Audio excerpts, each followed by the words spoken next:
You see, something is going to happen. Something wonderful.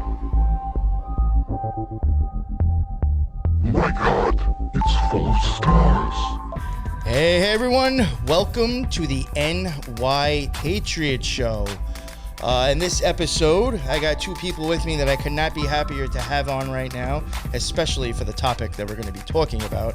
And I can't get enough of the Smiley Face Killers or the Idaho 4. And in this episode, we might be able to talk about both of them in a weird way. Today, I have on with me the man himself, the myth, the legend, William Ramsey. I'm sure everybody knows who you are by now, but just in case they don't, William, let everybody know where they could find your show and your amazing work.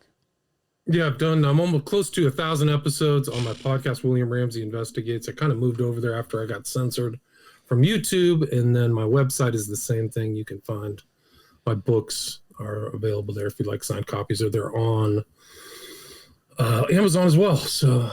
But yeah, I've been following these cases. I've been going through the Smiley Face cases since 2016. My first case was a guy by the name of Joey LaBute out of Columbus, Ohio. And then just so much has happened in the past 12 months. It's just an incredible amount of cases. So I called it a rampage in Chicago. And then there's a lot of very suspicious water deaths in Austin, Texas as well.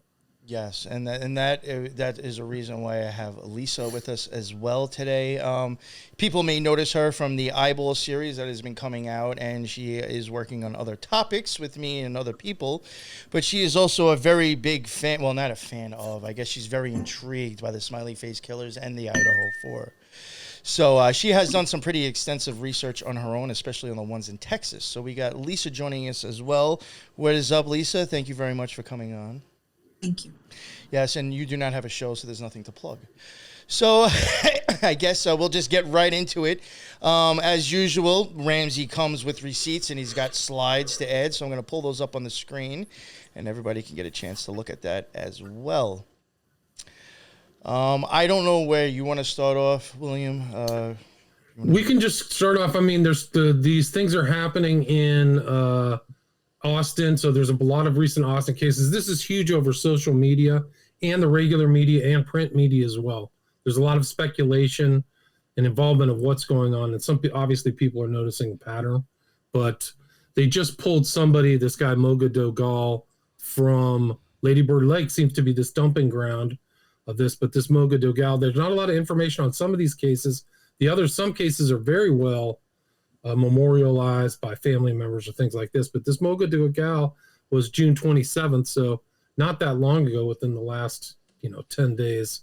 But before him, there was Christopher Hayes Clark, African-American guy. So it's a lot of people have this impression that a lot of these cases are just white men or something, but that's not the case anymore. Mm-hmm. It might have been at the beginning, but now a lot of South Asian, Indian, African-American, especially in Chicago. Yeah, so Lisa this guy, Christopher Hayes Clark, was black guy.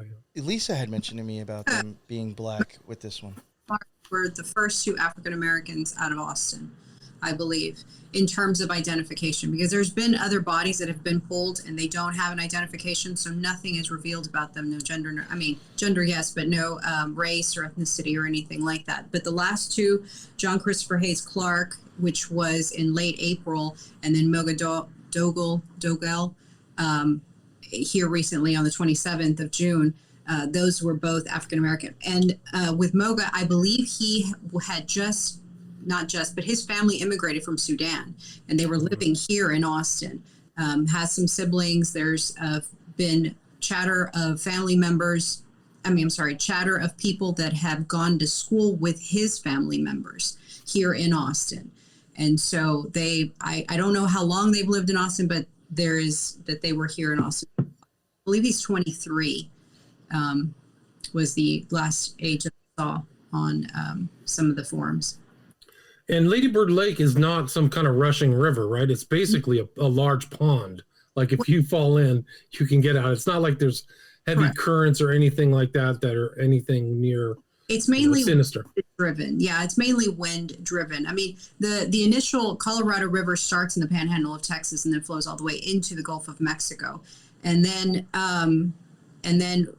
what they did is they established 11 reservoirs throughout. And then the Ladybird Lake is the one that is wherever all the bodies are being recovered. And that, like what you said, there is a soft current just from the normal flow of the river itself, but there isn't a heavy flow to where, it's riptides or anything like that. But the flow is from west to east. And so some of the podcasts that you have mentioned, majority of the bodies are being found upriver. There has been 2 in Longhorn Dam, I believe the first one in April, and then there was another one this year. So that kind of makes sense because it's all flowing towards the east. But the other ones, a majority of the other ones have been upriver. And there, like you said, there isn't a huge current. It's mainly wind driven. So, yeah. It's like a lazy river ride. Yeah. So if you fell in, you could just pop back out unless something that's more sinister happened. But the notion that these guys are kind of walking down and then other sudden flounder around and can't get out of the water. How deep is this? Absurd. How deep is this river? In some places it's about 4 feet. In other places it's bigger. It's like but there's a lot of growth in it. And I think that's another thing because it's not flowing.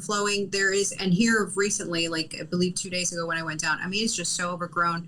You can see the vegetation coming up through the water. And the lake level is down significantly. I mean, I'm short as hell, but I'm sure if I fell in 4 feet of water, like Ramsey said, I'd get back up. Correct. And they're also claiming there's all this debris, and there is debris down in there, of course. But there has been this guy on some of the forums that puts a drone in the water, and he's been showing that there isn't as much debris. I mean, it's kind of nasty and really gross in there, but it's not, one thing that connects all of these cases and connects almost all people within the big spectrum of smiley face killing cases is that nobody sees these people go in the water. So it's not like they're out at a 3 p.m. outing with friends at a picnic saying, "Hey, Bob, I'm going to go pop in the lake. I'll see you later." They're usually out at night or they disappear, they're missing, and then later to be found dead in water. So that's kind of like the phenomenon. So people ask, why don't you talk about women? Why don't you talk about other people? Well, these aren't necessarily drownings. That's a misnomer. It's a misunderstanding. They're found in water dead. It's a cover-up, I think. Right. And some people may have been drowned elsewhere. And that's where it kind of gets even more strange. But even Rainy Street, if you were to be on Rainy Street, it's still a ways from the lake. I mean, it's not just a block over, or you can throw a stone and you hit the lake. I mean, you have to walk a while to get there. I wouldn't say a mile, but it's not a block away either. I would say, I should. It's like 6 blocks. There's been a couple investigators looking around there. I talked to one of them. It was Faust was his last name. Okay. There was another guy, JP Investigates, walking around Rainy, and you can shoot straight line right down to the river. It's at least 6 or 7 blocks. So these people disappeared from Rainy, but they're not seen, and why aren't they on the CCTV? Right. Things like that. Like there should be obvious signs. Like I think one of the guys, Jonathan Honey, was. I mean, let's go through the list. It's Moga Dogal, Christopher Hayes Clark, Jonathan Honey, Jason John, Clifton Axtell. Christopher Pugh was a survivor in 2019. Martin Gutierrez, 2018, most likely a victim of some misadventure. Then Randy Lexfold was found in Shoal Creek, which is a creek kind of east of Rainy, and then going all the way back to Julio Santos, whose sister says the same thing, like he was thrown in the lake. Something happened to him bad, yeah. Right. So those are the kind of more recent Austin cases. I'm wondering if, not to, and I'm not trying to, make this a race thing either, but I'm wondering, if, darker-skinned people might start becoming more of a thing, too. I think it's a good question. It's a very good question. And I don't want to. You look at. Sorry, I just say this real quick. I don't want to get off on it because this is really out there. But even me and you were talking about eye symbolism before. I can see how you can want to show a battle between white and black when it comes to your eyeballs. So I do wonder, could we be moving on to black people for a specific reason? Right. That's a very good question. If you look at the list I sent you for Chicago, it was Jelani Day in 2021. And kind of the famed civil rights activist who represented George Floyd. Well, Crump represented Jelani Day as well. And there's the speculation that there are targeting black people in Chicago. And there's been a number of cases, not just recent ones, but going back a while. There was Ambrose Monnier. Like, I know the earlier cases than everything that's happening in like 21, 22, 23. But it is interesting that the kind of group used to be just considered white, at least at the beginning of the investigation into the swamp phenomenon. It was almost always white. And now in Vancouver, I sent you 2 cases of what South Asian or Indian, whatever you want to call them, ethnic background, 2 guys who died back to back within a month in Vancouver. So that was unusual. Like, why are they targeting that? If you remember the guy in Toronto who was a serial killer, his name was MacArthur. He was in the gay community, but he seemed to be targeting South Asian guys too. But he would dump the bodies in his like landscape business or something like that. I think he killed like 8 or 9 people. Oh, but wow. Yeah, I think that the ethnic kind of background, ethnicities are starting to reflect the diversity of the United States. Right. Wow, that's interesting. And that they're college educated. That was another thing that stuck out from the ones that were here in Austin. A majority of the ones from here in Austin were not from Austin. They were visiting, or they had recently moved to the area.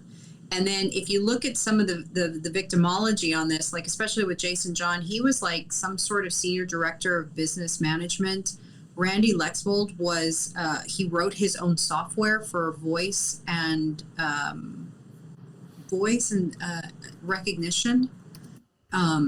It's pretty interesting if you start digging into what did they do, where did they get their degrees from, what did they get them in, really. I believe engineering is one of the top ones, and I think y'all mentioned that on one of the podcasts as well. No, it's a good point. Jason John had some very strange connections as well. He was, I forgot who he was connected to, but he had some pretty important personal connections. Yeah. Yes. Trying to find what reference it was. Yeah. Gardner or something like that. He worked for Eco Health Alliance. So if you've been following this whole thing with the gain of function stuff, Eco Health Alliance was a CIA front supporting that. So Jason John worked for Eco Health Alliance and ends up dead in water in a serial killing, which is even creepier because there was a CDC, Harvard-trained CDC employee, very high up in epidemiology. His name was Cunningham. You can look him up. Okay. He also disappeared and was found in water. So these guys are connected. Like Cunningham was like a first-rate academic, also African-American, disappeared, found like 2 months later dead in Atlanta, Georgia. But this is who Jason John is, one of the Austin men found. He worked with his girlfriend, Terra Hoda, could be this scientist with gain of function, Peter Daszak's Eco Health Alliance. So this is like, these are people who are getting financed by Anthony Fauci before. You mentioned Harvard, and I want to say that I think Jonathan Honey did did school out of Harvard. I don't know if it was like an online thing, but I did see that on his LinkedIn. Wow. That's great. You went on those LinkedIn. Yeah, no, it gets really crazy. Yeah. I want to ask just real quick, because I see this on this news thing. It says Texas serial killer fears as bodies pile up and rumors swirl of roofie murderer. Now, are they saying that these people were drugged prior as well? There's a lot of talk on Reddit about Rainey being a roofie epicenter, people getting drugged and disappearing. So there's this one guy who's not really mentioned in this group. His name is Christopher Pugh. His last name is spelled P-U-G-H. And he was down there in Rainey and disappeared for 60 days. And he was found near Lady Bird Lake. So he wasn't actually in the water, but he was found in some grass. After a search, like literally the searchers found him and he got up. They took him. He had some very serious injuries. But when he got to the hospital, he said, I have no idea what I've been doing for the last 60 days. Yo, that's, Teresa, you met her, my other co-host. She had sent me a link to that a few days ago and was like, yo, did you hear about this? Some dude disappeared for 2 months. And you read the article and it just says he disappeared, showed back up. It's been blah, blah, blah, but nothing about well, where did he go? What happened? And I had no idea that he doesn't remember. Yeah, so he doesn't remember. So there's like I'll try to send you this Reddit thing where they're talking about all the people telling their stories of getting roofied, and a lot of these cases, a lot of the victims act very strange. So one of the benefits is the family members get involved. So for example, Martin Gutierrez, his brother Mitchell, was heavily involved and actually was at the Austin City Council meeting talking about his brother's disappearance and death. But he actually did something very wise, which I would recommend to any family member of a victim. But he went and looked at the CCTV video. He said, my brother's acting very abnormal. His brother was a young, good-looking guy, 25, healthy. They used to work out in the morning together. So this isn't kind of like, a beached whale type guy. This is a very healthy guy. He said he's running around. He was sprinting around, acting strange. He got kicked out. So that's also another aspect of this phenomenon that happens often is these victims act strange and then get kicked out or are prevented from re-entering the bar.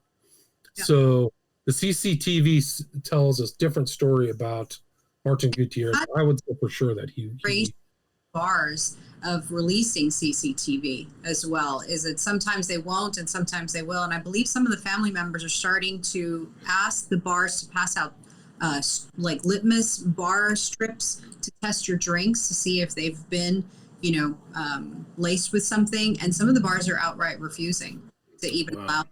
So. There was two women arrested in Austin. They were involved in like netting like 5 or 6 figures worth of money from people's bank cards. They were going around Austin bars drugging men and stealing them. The men did not even know. So it was motivated by economics. Right. But imagine what if they overdrugged a man, what would they do? What would they panic? And the same thing happened in New York City. There was a huge ring of men who were heterosexual targeting homosexual men, drug them, and then go back to their house and steal all their stuff. So these are both things that happened within the last year. So there are drugging gangs. It's not just individuals. Or if you remember Jeffrey Dahmer, that was kind of his MO. He was constantly drugging people. He was kicked out of a gay bathhouse for drugging. Like they caught him drugging dudes.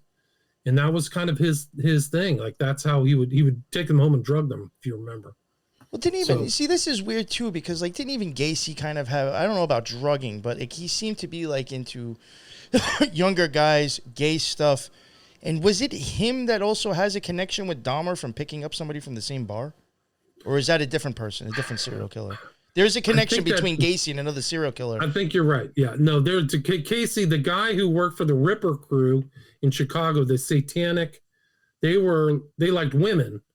The Ripper crew, his name was, I can't remember it. He worked for Gacy. It's unbelievable.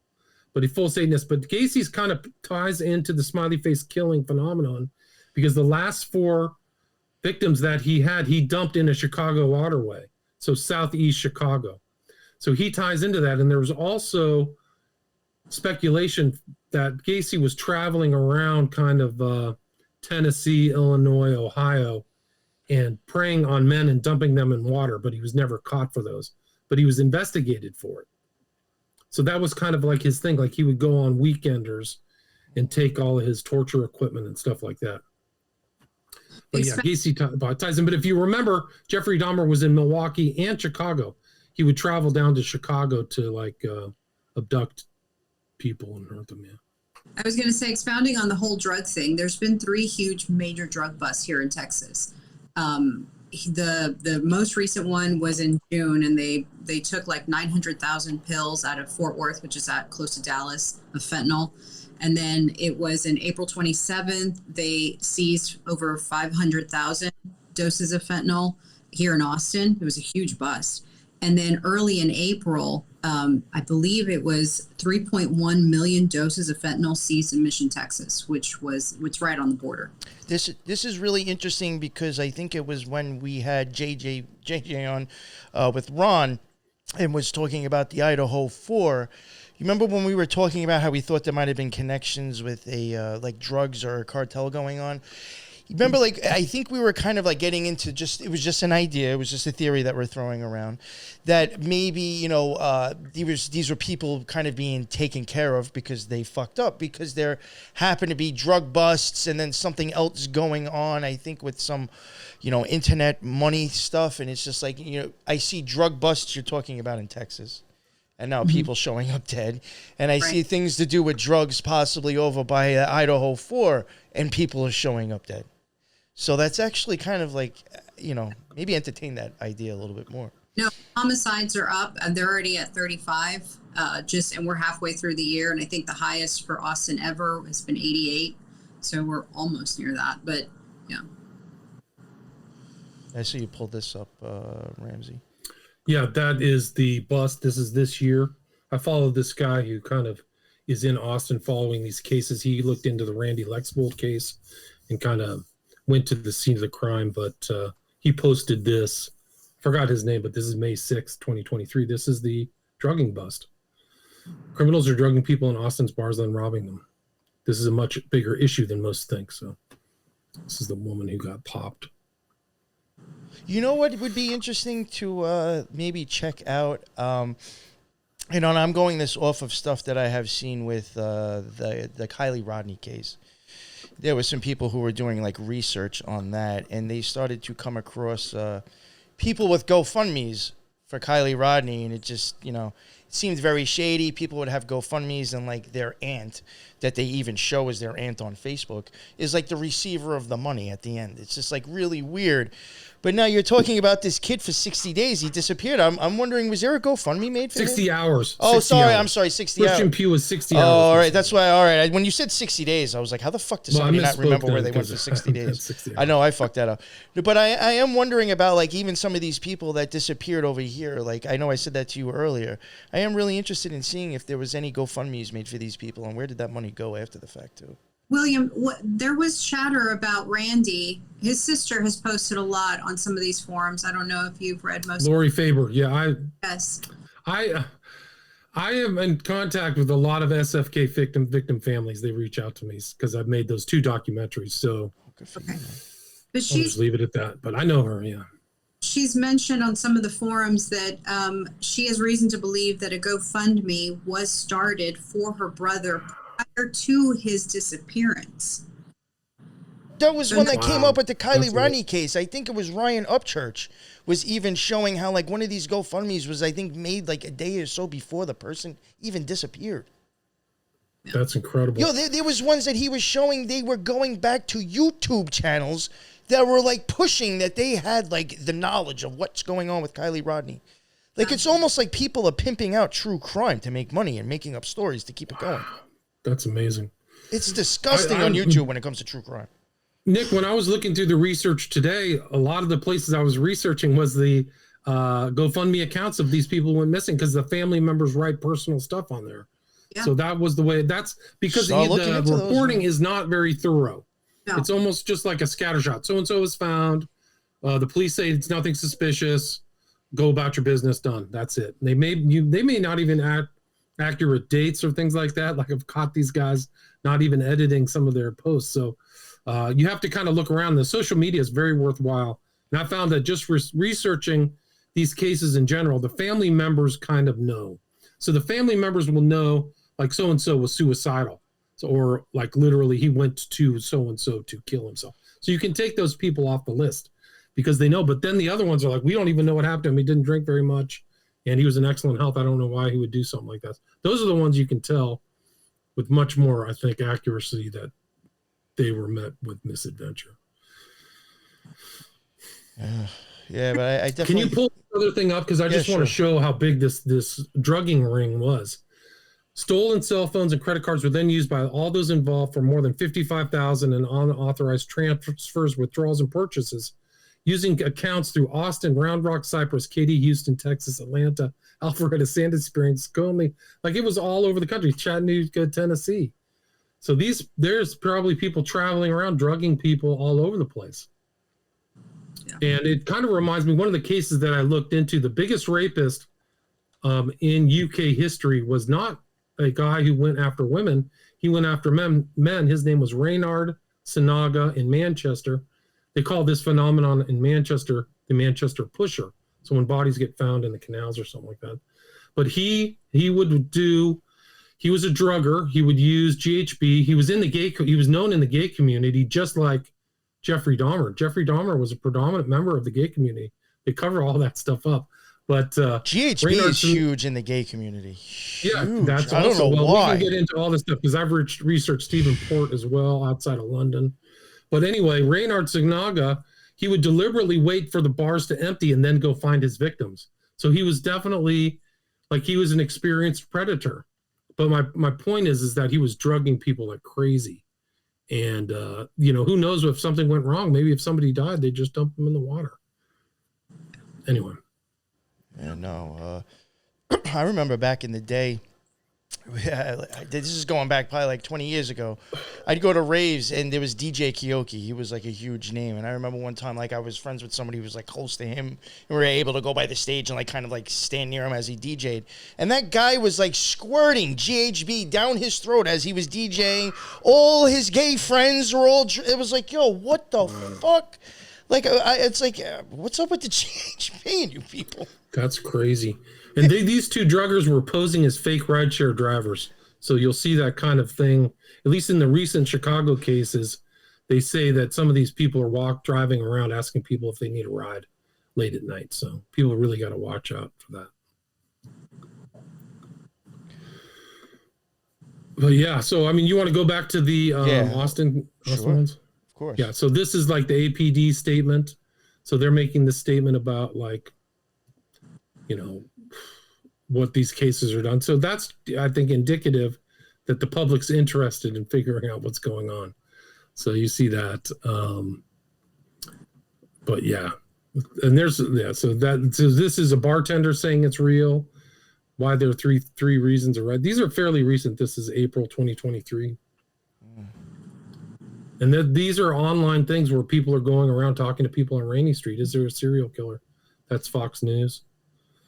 You know what's kind of screwed up, though? It's like if you didn't even know this shit was going on, now you do. Because this dude asked you, do you think there's a serial killer?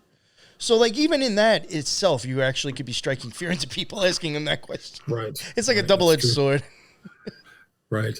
So this is actually international news. So this is the Daily Mail out of the UK covering these things. They're calling it the Rainey Street Ripper. Yep. Rainey Street Ripper. And then this is another one. Austin American Statesman, a serial killer at Lady Bird Lake. Austin police say no foul play in latest death. What about the other ones? And this is another one that wasn't covered in this list, but he was found close to the lake. His name is Joel DeRusha.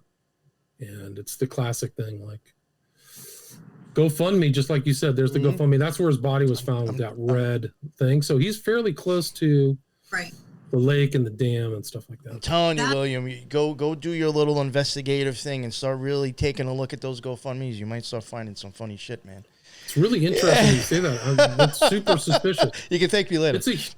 There are huge money made. Those people are making $20,000-$25,000. That's what I'm getting at. Like, even when I was watching it on that other show, this dude was like showing people clearing like 50 grand, 30 grand. And it's like, but now you're sending it to one of your relatives? What the fuck? Like, shady. I don't know. So we're moving on to Chicago now. Are we done with Austin? Is there anything else we want to talk about in Austin? Just the whole. No, I don't. I'm good. So these are the more recent ones. I mean, I can go through the list. Noah Enos was found June 12th. He was missing June 12th, 2023. He was at the salt shed, found June 17th, 2023. Then earlier than that was Carlos Arce, Hispanic, missing April 2nd, found April 11th. Then an older Hispanic guy, Richard Garcia, retrieved April 13th, 2023. Then Seamus Gray, who I followed, he was in Waukegan, very close to the Wisconsin border. And he was a young, fit guy. I think he was a merchant marine. Disappeared March 18th, found April 19th in a previously searched area. Huge search. So that's another common element of a lot of these disappearances is massive police and family searches take place. and then the body shows up in a previously searched area. But he was actually supposedly close to where he disappeared. That's where his body was found. Very suspicious. This is Jose Odurno, another Hispanic guy. Last seen February 17th, 2023, found March 16th. Then there's Krzysztof Zubert, a Polish guy. December 3rd, found December 7th, 2022. That's Richard Garcia. And then one of the weirdest cases is the boyfriend. This is, that is Inaki, what's his name? Inaki Bhaskaran, 23. Disappeared I was October looking at the 30th. chat, sorry. Found November 6th. What's that? Sorry, I was looking at the chat and I was like, I'm not sorry. even scrolling. I'm sorry. It's all right. There's just, I'm just kind of reading off of the outline that I gave you. So then one of the strangest cases of this is this one right here. A boyfriend and girlfriend disappeared, both later to be found in Lake Michigan. So they disappeared fairly close to each other and then found in Lake Michigan at a different time. Like she was found before him. So she was found May 2nd, and then her boyfriend, Daniel Sotelo, was found later in May in 2022. So that's a very weird drowning water death case. Yeah, there they are. Boyfriend and girlfriend, UIC, so another college student, both found in the lake. So it's tough to figure out. Yeah, grabbing two at a time has got to be a lot. Jeez. See, now that, to me, that's like multiple people involved. Yeah. I mean, unless like, you know, I mean, you're real good at intimidating and have like a weapon and somehow you got both of them to listen to you. I mean, you know what I'm saying? You would think multiple people involved. I think that there are definitely multiple people involved. I don't think there's any question. I think that it's a group. And the history of serial killers is a lot of times it's just one of the guys gets busted, but he's working in a group. You know, I think that about a lot of them. I really do. Like the Zodiac Killer and a few other ones. It's like I really don't buy that they were by themselves. You know, you just got like, you know, whoever they wanted to present, I guess. This, what you're seeing here is a screenshot of an interview with a former FBI and CIA agent. Her name was Walder, and she's Tracy Walder, and she's fully on board with there being a serial killer. And she kind of explains why. I mean, she kind of goes through like proximity and age, same gender, water, death, originating from bars, those type of things. So this is Noah Enos. He's the most recently found person. It says here, was the 18th person to be found dead in Chicago waterways over the last year. So they've included women in these kind of stuff. Some of them have committed suicide. Some are older. But I think Enos his family thinks it was super suspicious. And that's his girlfriend right there. The fact his name is Noah is just like, you know, really? Noah drowned? Fuck. Yeah, that's weird. His family, is trying to like find out what happened to him. At least 16 bodies. Yeah. Damn. That's Krzysztof Zubert. That's the 21-year-old Polish guy. That's the one that had a laceration to his face or something, right? Or... I think that sounds right. Yeah, I think so. This is the last. You can see that kind of orange reddish dot at the very top of the picture. That is Seamus Gray. This is the last known picture of him. He's actually texting and walking at the same time. So he's on his phone. He's a Navy SEAler. That's what it was. But I followed that case. You can see Waukegan. It's kind of outlined in red, kind of at the center. Oh, yeah, okay. So it's North Chicago. Kenosha is that's where the guy shot was his face. What was the guy's name who shot the 3 people to death? I forgot. Oh, I don't know. During the riots. This is Peter Salvino. So he was one of the dead, 25-year-old doctoral candidate. So you see all these educated guys dying too, you know? Yeah. That's Carlos Arce. This is Jelani Day. So this is the guy who had Benjamin Crump representing him. And his story doesn't make sense. There was all kinds of things happened to him. He was missing. His car was separated. There were pieces of his clothing around. It was just all kinds of stuff. Was this the one where the person's car was like kind of like left even in like some like weird area, like almost down like a side street or something? I think so. He was or separated like from his body. He was found in water. Or was he the one where like his car was parked like at his grandparents and not his house, but it was like something weird? I have in my notes that his car, wallet, clothing, and phone and body were found in 5 separate locations. Right. Wow. Yeah, and so they actually, in May 16th, 2022, the governor, Pritzker, signed the Jelani Day bill into law to amend the Missing Persons Identification Act and require a medical examiner or coroner to notify the FBI if a body can't be identified within 72 hours of discovery.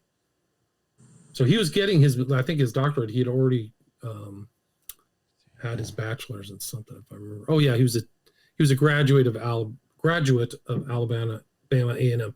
This was really interesting. This guy was a kid, he was a John Wayne Gacy survivor. Like Gacy tried to kill him in a hotel room. But the reason that I have that on there is because it was about, he mentions in this interview that Chicago PD came and were looking around saying, hey, has anybody found any dead bodies around here or disappearances or anything? And it explains more in detail what Gacy was doing. He was clearly not just sitting around Chicago. I think he was known to like cruise and travel and try to find victims. I think I may have actually like seen this or came across this before. Yeah, it's soft white underbelly. This is Joel Orduno. Lincoln Park. I'm almost positive Lincoln Park came up with something. I know they've come up with something that I've covered. I don't know if it was associated with Gacy or some other cult, but I know I've come across Lincoln Park in Chicago. For something, either picking people up or something like that. And then we move on to Houston. They've had cases back to back. They had these very close cases. One was a guy by the name of Ridge Kohl. And you can see this is where he's found. You can tell, like, how did he drown in that? It's like a creek. That's what you'll see over and over is like the places where these people drowned are not like riptide currents or anything like that. I have a friend that lives in Pennsylvania, and like 5 minutes from her house, there's like things like this that we go in tubes and just sit in it, and it takes us an hour to get back to where, to go down the place. Like that's exactly like, I mean, you're not, in my opinion, if you were to trip and fall, you're not gonna fucking drown. Like, and I wouldn't think like, oh, I'm gonna go kill myself in here. I'm gonna go drown myself in there. Drowning like, is a very unusual you might be way better for off people in to your commit tub. suicide. Yeah. It's a very unusual way to do it. It's just, I mean, areas like that and people showing up in these things, I find that very sketchy. Because it's just like, I don't buy like, oh, they were drunk and fell and drowned. I don't know. Doesn't some of the studies reveal that the lung weight is less than even normal average weight for lungs? And therefore it's contradictory to accidental drowning? I think so. Some of the cases, some of the medical examiner stuff isn't revealed, but I think a few of them have been that way. Like they don't say drowning, or sometimes it's unexplained, but yeah. No, those autopsies and things, those don't go out to the public. So that's Ridge Kohl. 28 young guy should be able to get up and get out of the water.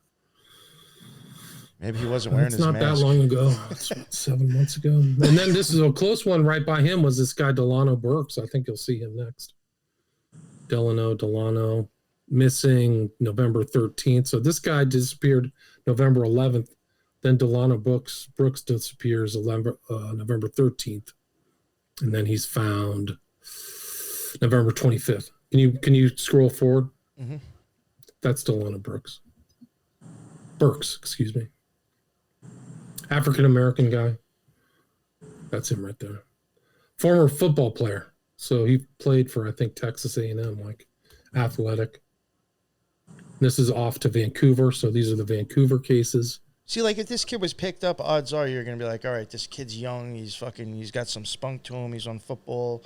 We might need like 2 or 3 dudes just to make sure we get him.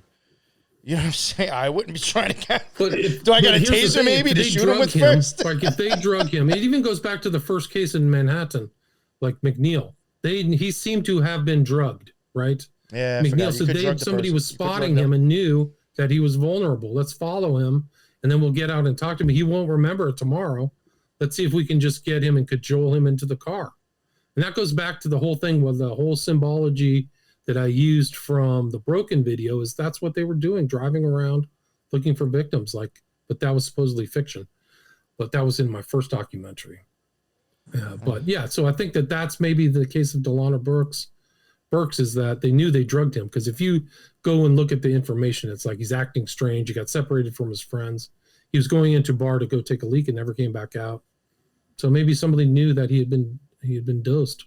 And just followed him around. And then he was like found like 7 or 8 miles away from where he was last seen. He was in northeastern Houston and then ended up in southeastern Houston in the port of Houston. It just doesn't make sense. So nobody knows how he got that far away. So I think that's what happens. I think that the drugging is the crucial component, because then I forgot about that. There is a lot of that to do with the older ones, and I think you even mentioned some of the older cases. GHB was also found as well, right? Yeah. So I forgot that drugging is like a common. So these are the 2 guys in Vancouver back to back. One was missing May 29th, 2023, and the other one's May 19th, 2023. So literally 10 days apart. 2 South Asian, Indian, whatever. I don't know where in South Asia they're from, but so now we moved on to Hudson Lindau. Do you want to take a guess what building that is in the background? Yeah, see, I was actually going to ask you at one point. I was going to be like, can we get into how this connects to the Idaho 4? And I think this is where we're at now, right? This is him. So like the University of Idaho is a pretty small campus. It's not huge. So it's in Moscow.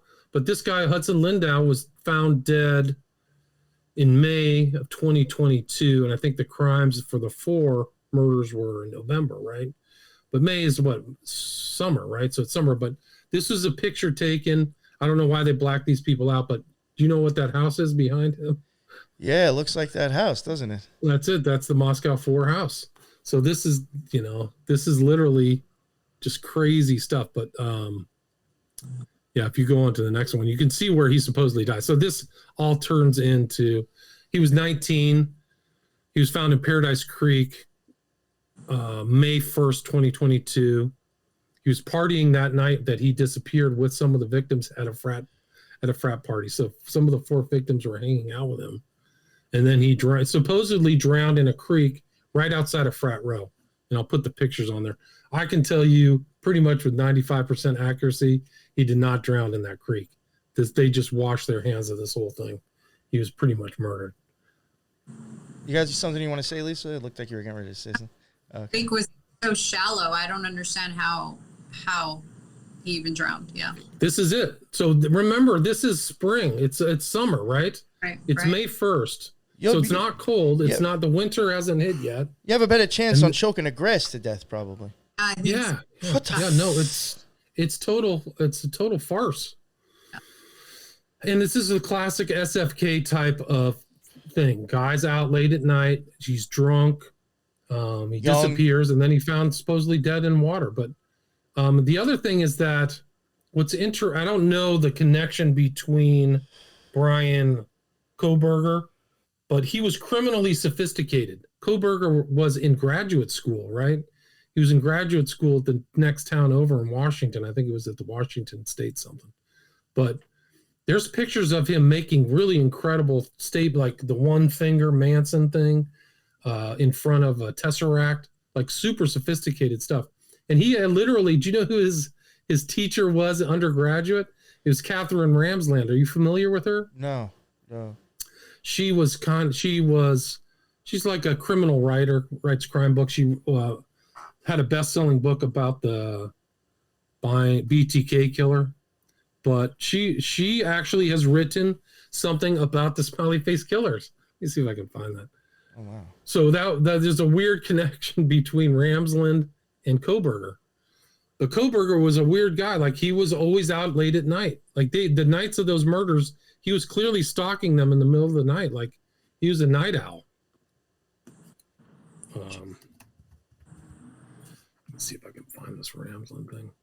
But yeah, so this is supposedly the lake. This is the lake in winter. So somebody walked out of there. It was Jonathan.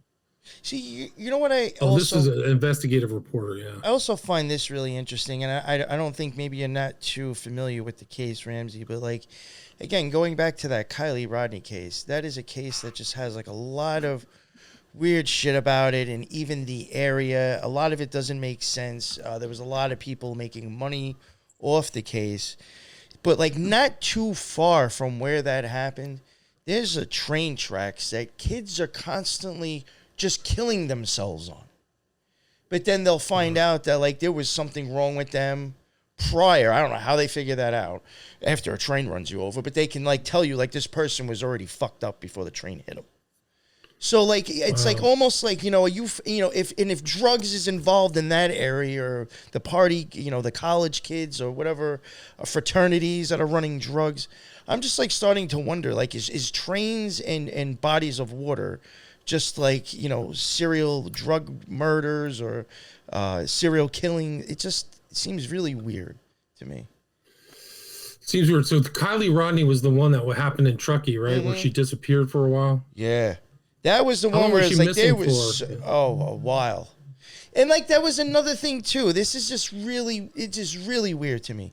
That whole case, when it came to anybody knowing anything really about what happened, it was not there was a girl who like did some like she was helping with searching for her, but she went on this big true crime show live on YouTube. And then she started spieling all this story and telling everybody what happened. And it just made no sense because people in school were like, yo, these two weren't even friends with each other. They didn't even like each other. And then you got people like the people who are doing these shows and now starting to GoFundMes. And it just started getting really weird. And then this girl who has a YouTube channel who shows that she works for NASA, she works for the government, and the first video on her page shows what she does. She runs fake simulations. Why is this person now all of a sudden directing what happened? It's just really weird. A lot of money was like being pumped into GoFundMes, people going live and all their super chats with these guests that supposedly had these stories, but like none of it makes any sense. That's wild. It is interesting because even in the Chicago cases, there's been a couple guys who've come forward. I'm not going to mention his name, but like he really, but apparently people have accused him of making up stories or augmenting the facts to increase his social media stature. And I reached out to him, but he didn't get back to me. But it is interesting that there's these opportunists in any kind of situation really like that. So this Kylie Rodney person might have been the same type of thing. Can you pull up that thing I posted? Sure, yeah. So this is Ramsland. She's writing about the original kind of researchers, Gannon and Gilbertson. This is from 2015. But it's more than 14 men in this SFK. We're at like 300, 200, 300 people. But this is all she knew. So she wrote a kind of a book critique of this. But yeah, it is a trip, a connection between Ramsland, SFK, Hudson Lindau, and the Moscow Four. That Hudson Lindau death is hyper suspicious.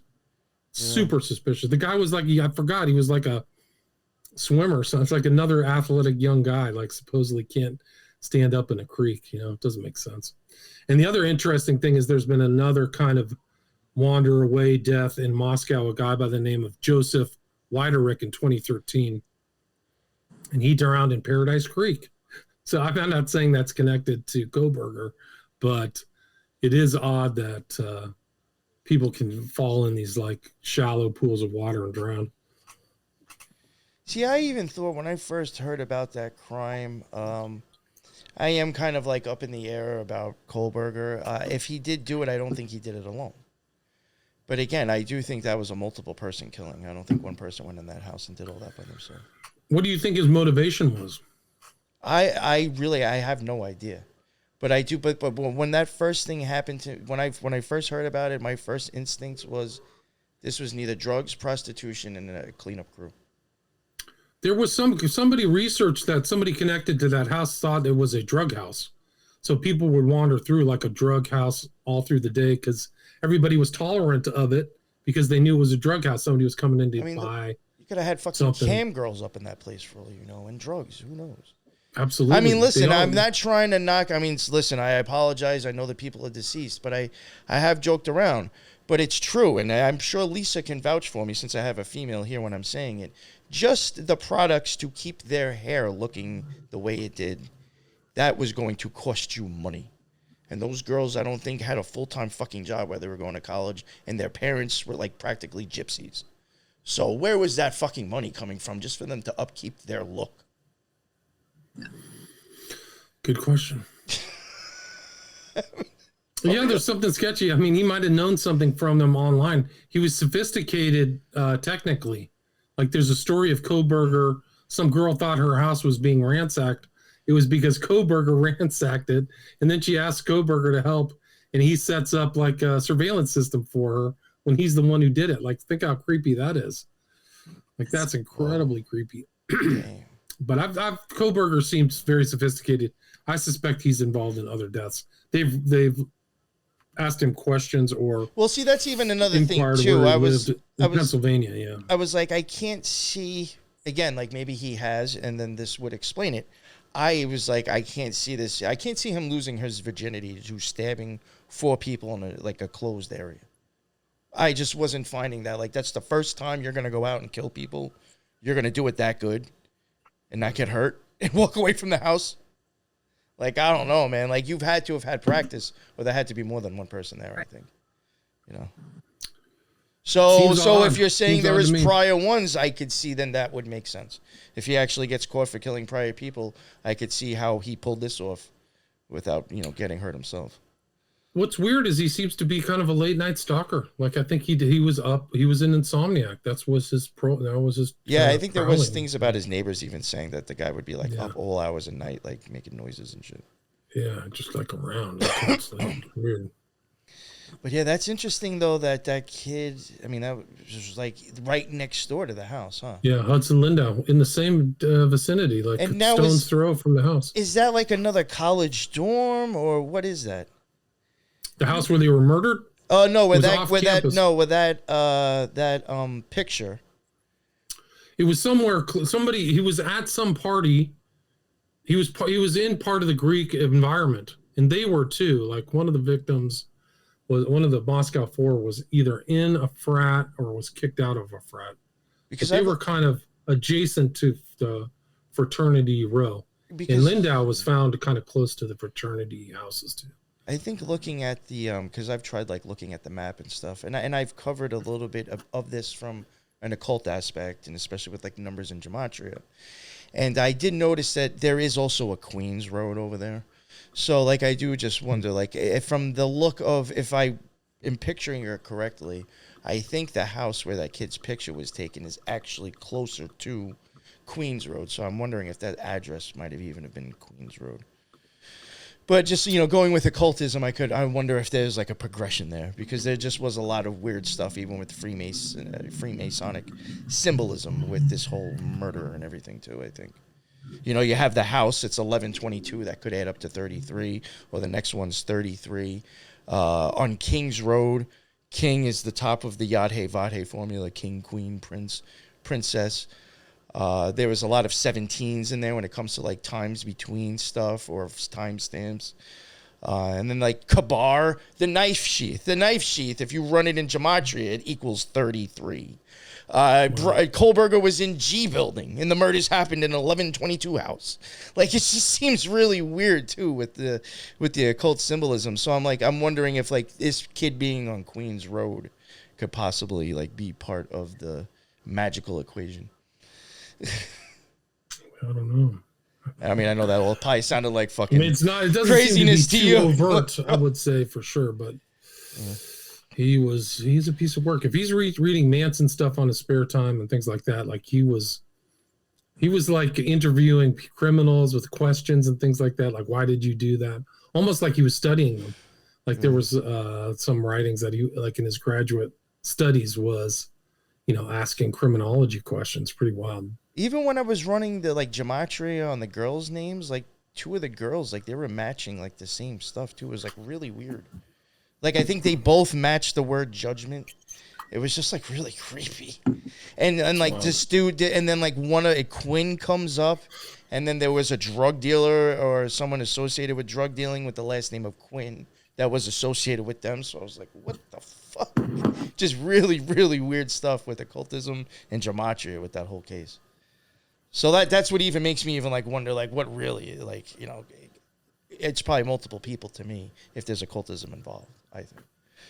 Like there was another guy who died in between the murders and his arrest. Are you talking about Kopecker? Yeah, was that his name? Brent Kopecker. That was, he was Yeah, supposedly, I think, had a gun and was getting ready to kill people, and they took him out.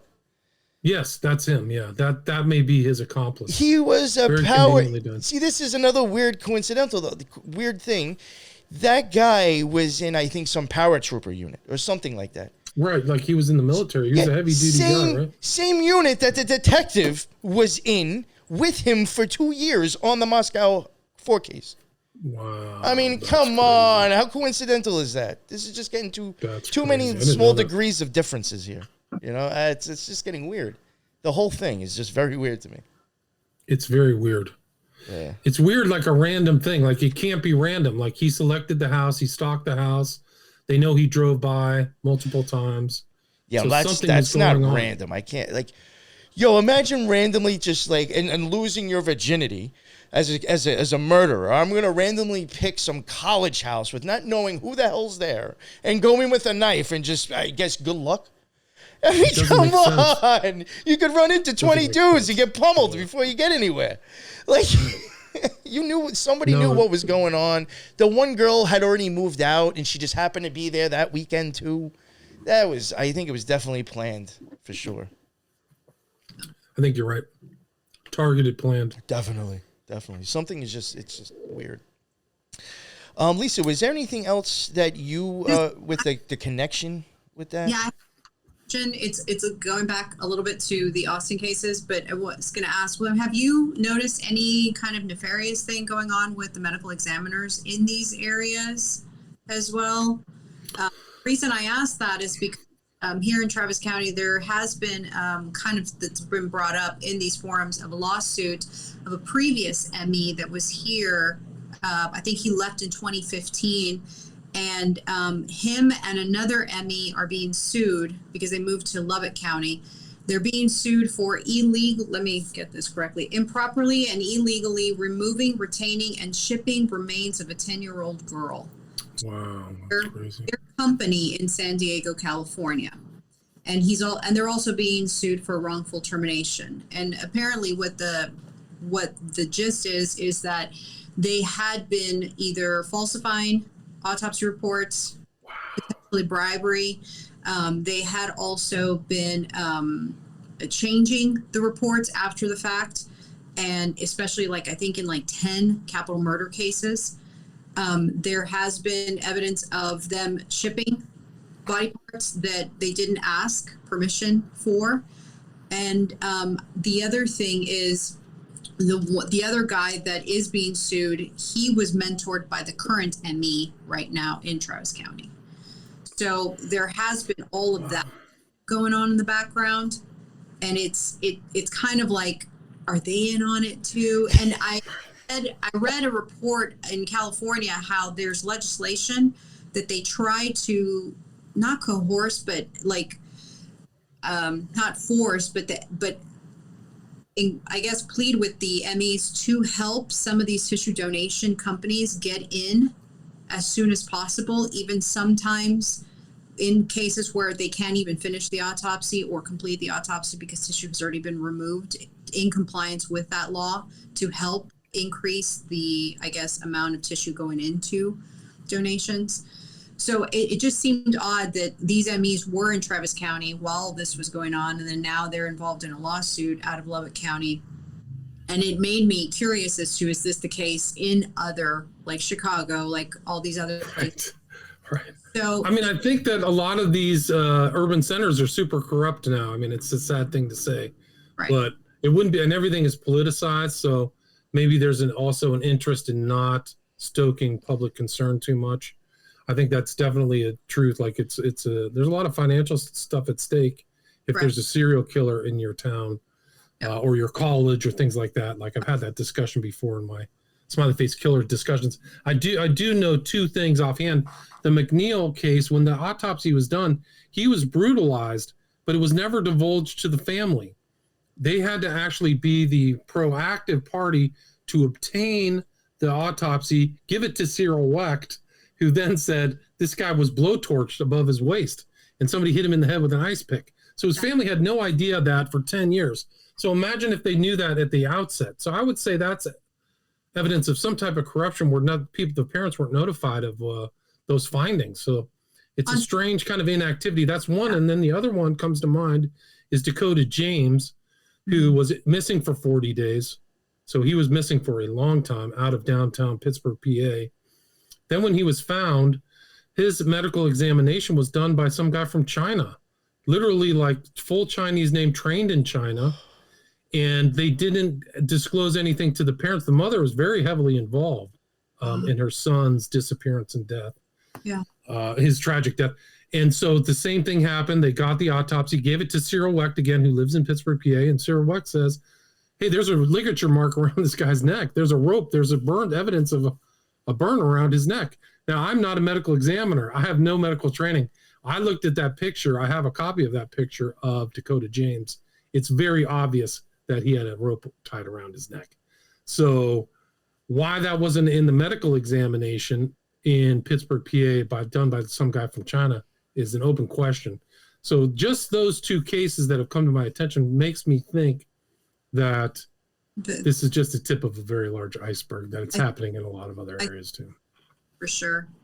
And I know that there's also as well family members that have mentioned that they had to insist on seeing the body as well to identify, because it wasn't until they insisted or even insisted on getting copies of the autopsy, because some of these autopsies are not being performed according to the local news that interviewed some of the MEs that are currently employed, and they said, well, it's at the discretion of the ME whether we decide to do it or not. Sometimes it's surface, sometimes we don't do it, but we never do partials. That was a direct quote. Wow. Yeah, it's a shame. Yeah. Yeah, so it's like all the things that are kind of operating are against the information coming out to the public. Because I've actually called on some of these cases the PD, and I just stopped calling because they're totally useless. I literally could have talked to a brick. They won't divulge information. No. They won't give you dates. So it's just like, okay, this is totally useless. In the state, like magazines or whatever, they are going overtime on trying to push the whole there is no serial killer. People are just wanting to, fluff it all up. They're going pretty hard on dismissing a lot of it, and they're concentrating only in Austin. No, no mention of the ones in Houston, San Antonio, or the Valley, or South Texas. Right. There was one in San Antonio too that ended up in Austin. I forgot the kid's name, but he was found in the ditch too. But it's not included in that Austin list. Yeah. Right. No, it's not. I'm trying to find the Dakota James autopsy picture because it's pretty obvious what happened. I don't know where it is. Laid into cremation. What's that? That some of the family members indicated that they're being bullied into cremation. Wow. Oh, that's incredible. I'm not surprised though. Wow. I'm not surprised. That's interesting. I mean, hasn't there just been tons and tons? Well, not tons and tons, but there's been multiple cases, right? With like the autopsy really doesn't quite match. I mean, hasn't that guy Cyril even like Cyril Wecht? Yeah, he's done a lot. He's done like, a lot of SFK cases. Actually, he's probably done at least 3 that I know. Yeah, so I mean, there's been a few so it makes you wonder about other ones. Yeah, that guy's very reliable too. I found out like most of his criminal analyses are on point. All these cases. One of the interesting cases, Dakota James, there was a guy who was pulled up who like literally, I think his name was Davis. He was found in this year in the same spot where Dakota James was found on the Ohio River, but probably nobody will make that connection. Where's this? Let me see if I can find the autopsy. Autopsy. Maybe it's under Wecht. You want to pull up that other set of slides that I gave you? Yeah, sure. Sorry. You can go over this weird. I don't know how many more slides I have on that one, but we can go over this weird Boston case, a survivor.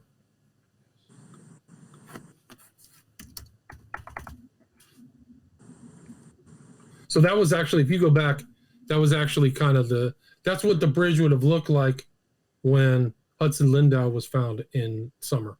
So they literally, you can barely see any water there. It's a total joke. Wow. Yeah, it's embarrassing. And that was another one. That's 2013. So that guy died. His name is Wiederick. Wiederick, yeah.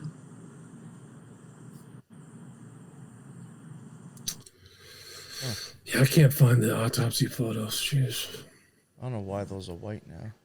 Yeah, no, they were just leftover slides. You can okay. go to that other set. If you can upload that other set. Yes. I think I called it Boston TD Garden. Yep. In looking at these autopsies, William, have you noticed that there is a commonality of lacerations to the face? Not to my knowledge. I haven't is this noticed the same that, thing? no. All right, this is yours? This is the same story, but it is interesting. So if people are watching this, there's a guy being pulled from the water. There's the guy pulling him from the water. His name is Finn Connor. And there's a weird guy behind him with glasses on, and he's like in his middle age. And that's the guy who found the body, but nobody knows his name. He disappeared, and the cops didn't ask him. And this guy had a serious bruise on his forehead, like a softball-sized bruise, like somebody hit him in the head with a baseball bat, the guy who's down on the ground. But you'll see more of that if you bring up those slides. Yep. But it's incredible. Like the police didn't even find out who this guy in the purple was and why he was there when this guy almost drowned in water. It's off the charts.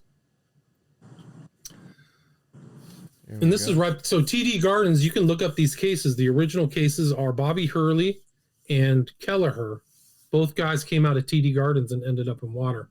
So this guy's literal SFK survivor right there on the with the Boston hat. I forgot what his actual real name was, but you can there. I can send you the thing. Bad Brain was the interview, but it was incredible. This guy literally almost lost his life and became an SFK victim, dead in water.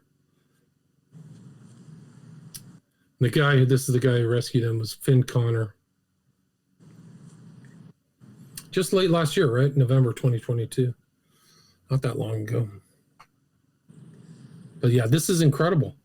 Like, this could have been the break in the case. This guy might have killed so many people in Boston cases. I mean, I can bring up the Boston cases. Like, there's so many Boston cases. It's, oh my gosh. Did you happen to notice like a hiatus in the other cities as there was in Austin in COVID during the pandemic? Absolutely. I think the whole thing kind of slowed down. That's why I think it's rampaging right now. But yeah, there was a really good article about all the Boston cases. I interviewed her. You can find her on William Ramsey Investigates. Her name was Elise Soper, and she ran the Cryptid Antiquarian podcast. And I interviewed her because she put up this post about all the Boston cases, and she had like 2,000 comments. Like, she said it was her most read post of all the stuff that she does. She writes on a bunch of different stuff, but she went through this list of cases, and people had great interest. So there's been people being thrown in the river for years in Boston. A lot of people too. Wow. Zach Marr, Justin Marshall, Michael Kelleher. There's just goes on and on. Yeah. Let me see if this is it. Let me see if I can find these cases. You know, if you do think about it too, some of these places where these weird murders are happening, I mean, you have to think about it. Like, you go back like 50, 60, 70 years ago. I mean, it wasn't unheard of to know that like the mafia or the mob was like running shit around. Right. Right. You know, and just because we're told they're gone doesn't mean they are. They found hundreds of cases in like the Hudson or something, hundreds of dead bodies, like an incredible amount, like a disturbing amount of cases. So let's see, what do I want to do? Yeah, so I can't find that, but okay, yeah, look up Cryptid Antiquarian, Elise Soper, and that's a really interesting article. Like, there's repositories of information on all these cases that are around. Hers is one of them. The other is Footprints at the River's Edge. Have you guys ever heard of that website? No. Seen that one. Yeah, there's like hundreds of cases there.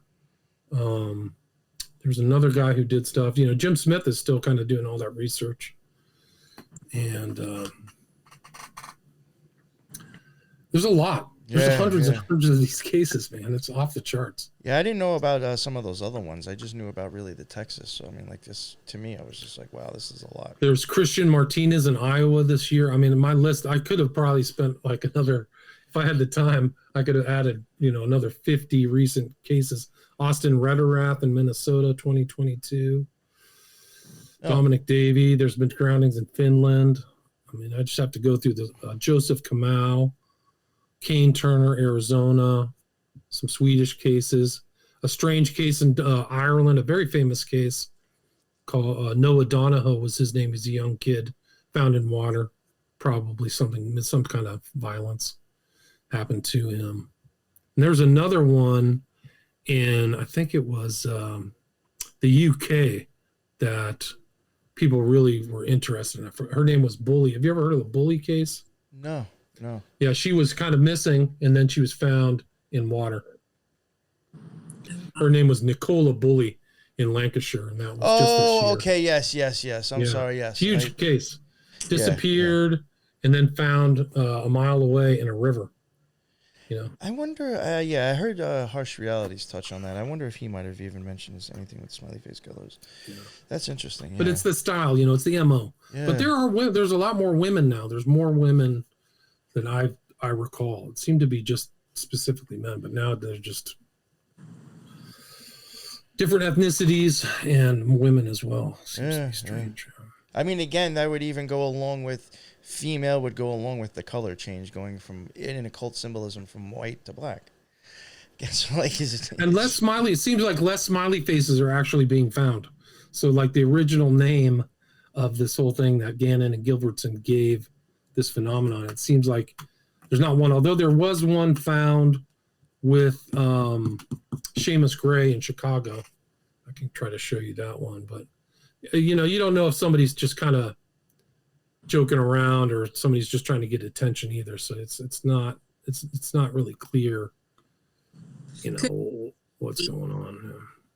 In that the crime syndicate that used to is now being taken over or weeded out, or there's a new sheriff in town, a new syndicate that's trying to take over that market. I don't know if whatever the market is. I mean, you can simply even look at the fact, like, there's been shows and TV series made about our smiley face symbol. Maybe we should change it. Like, it could just be simple as that. No, we got William Ramsey talking about us constantly. We got to come up with something different. Droning on about it. Yeah. Oh, here it is right here. This was supposedly found at where Seamus Gray was found. Somebody posted this online. Oh, all right, this one. Oh, it wasn't bad. I wasn't putting you down when I said constantly. I don't mind. No. I didn't mean it like that at all. I came at this whole phenomenon in a different angle. Well, and a long time ago, too. So, I mean, What's that? And a long time ago. It's not like you jumped on a bandwagon. You were kind of like part of like the beginning of people being like, what's up with this? Yeah, well, I mean, people weren't talking about it as much when I was kind of 2016, that's for sure. I thought that Gannon and Gilbertson had gone away. I called Gilbertson like 5 times. He never returned my call. So I didn't have Gannon's contact information. I really should just reach out to him. But I was like, hey, this is happening. Because I watched it. I watched the death of, what's his name? Joey LaBute disappear and then was found in Scioto. And then I watched Dakota James. And that was it. I was like hooked. I was like, this is obviously happening. It's not an urban myth. So that's here's you want to see Lori Faber. Let's see if she has. She says that a smiley face was found where her brother was found. Let me see if I can find that. It's like a sticker. Yeah, a sticker with a smiley face. Yeah, and according to her written stuff on the blog, her brother sustained a puncture wound to the skull. That's why I was asking about lacerations to the face. This was posted today, actually. Okay. Yeah, no, he was. I think he had his the bone. His hip bone was snapped in half. Like that's the femur. Yeah, like that's the strongest bone, right? So that's very, very strange. And then the red marking on the sticker is, she claims that that's exactly where Randy sustained the wound. The wound, wow. Damn. Yeah. And I think it was only 10 feet off. Like he had injuries that were not consistent with a fall 10 feet off a bridge, is my understanding. Yeah. And the water was not. The water was shallow as well. So. All right. Lisa, do you have anything left? No, I'm good. Thank you. What about you, William? I think maybe we could just end it there. Unless you have Do anything else you want to play bring up? Play that white of the eye video that I sent you. I want you guys to see it. Oh, where is that? Would you send me? Did I email? I emailed it to you. Oh, okay. Let me check my email. Yeah, I want to see what you guys think. If you guys did the eyeball analysis, which I haven't heard, this might be pretty interesting to you. Do you see it in your email? Yeah, I'm downloading it now. Okay. Yeah, I'm gonna pull it up. But this guy was like legit. Like Camel literally knew Crowley. Crowley used to write very long astrological tables for Donald Camel because his dad wrote a biography about Crowley. All right, here we go. So.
Damn these things.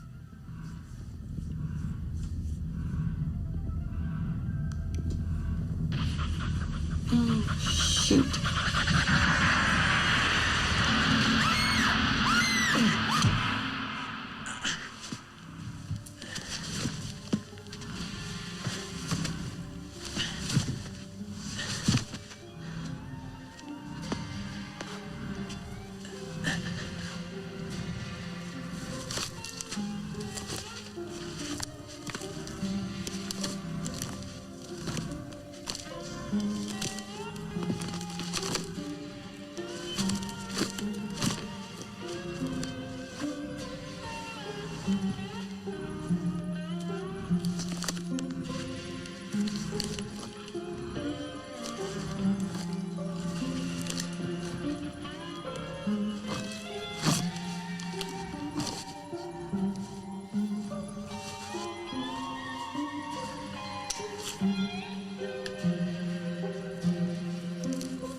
What do you think about that?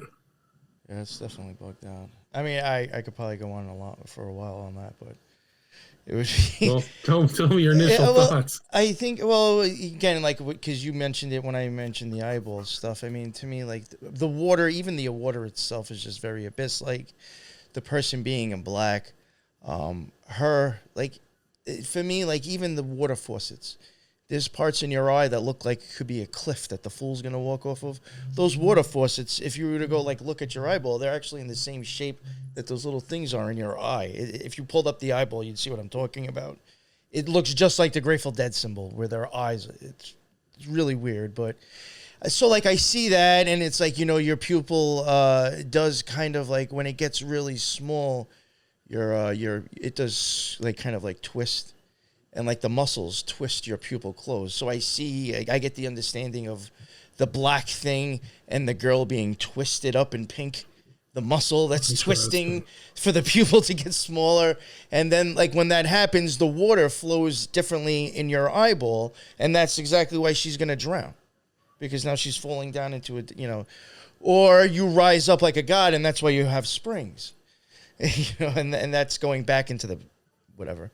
It would be too much to explain real quick, but I could see. But it's like a ritual killing, right? Like yeah, he can just kill her while he wanted to. Instead, he ties her up and drowns her and makes her watch. It's very representative of what's going on inside your eye and your mind and with your soul, too, in a weird way. I think it's very symbolic. It was metaphorical with the whole contact. How when you put contacts in, you prevent oxygen from actually reaching the cornea.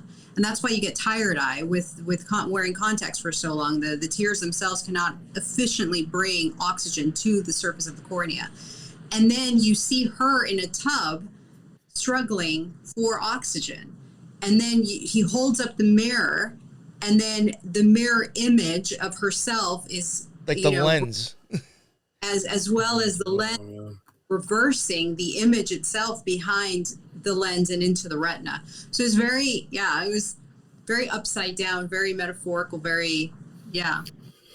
Isn't there like some kind of magical meaning with a hand mirror too? Like it's a way into the other world or something like that. Like mirror on the wall, you know. Mirrors was also big with Hathor. Like her big thing was like this, like it almost looks like a baby rattle. I can't remember the name. And a mirror. That was like two of the biggest things that was associated with her. You know. Oh, interesting. Yeah, and I do think that's a smiley face killing right there. Like that could be it. Like somebody's taking somebody and drowning them somewhere else and then putting them in there. You know. Yeah, it could be very deep, layered, ritualistic killing on many deep layers. You know, or it could just be like just ways that groups knock people off. Who knows? Right. Well, I've got some information that's what's going on. Is like they're taking them somewhere. There's a group, and they're like waterboarded to death, and then they get somebody takes them out, and part of that group takes them and puts them in the water, and it creates a psycho in the psychosphere. There's this feeling of terror. Yes. So that's always this undergirth of whether it's the Sons of Sam or what was the killer in San Francisco who scared the living daylights out of people? With Zodiac. So that's a component of this, is where they're creating this environment of fear in the society. I think that's intentional. I think it's intentional. And that could be magical in itself as well. Right. It's a form of magic. It's a form of power. Yes. So if you're into power, like I'm using magic for power, my power is magnified by not killing one person, but terrifying millions. And that's what they said New York was like during Sons of Sam. Like people were getting whacked all the time, but those 7 killings made people terrified. Women were dyeing their hair. People weren't going out. Wow. That could just create it. And that was what, what's his face? The kid, what was the one who got caught for it? It was, anyway, Wazinski, or what was his name? I can't remember. Anyway, that was what he said they were doing. They were literally trying to scare the whole population. I believe it. I can't remember what his name was, but yeah, so that may be something to do with SFK too. The occultism and the for sure. Smiley face, and especially now since it's picking up too. I think that helps in a way. For sure. Thank you both very much for coming on. Lisa, thank you very much for coming on and contributing as well. And William, it's always a pleasure, and it's just always great having you on and seeing the stuff that you're covering. If any other new stuff happens to come up, I have no problem having you back on, and we could talk about it again. Thank you, everybody, for jumping into the chat and all the people with the live.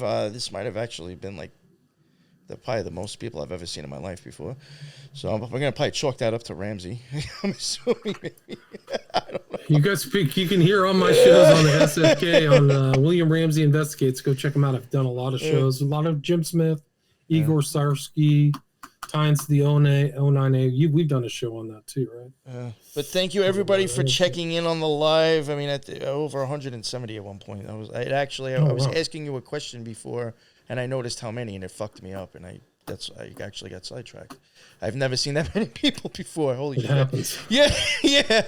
So thank you, William, because I'm sure that wasn't my doing. And thank you again, Lisa, for coming on. Both of you, again, amazing work. And to everybody who jumped in, that's what's up. That's why I go live. And until the next one, everybody be well. Later.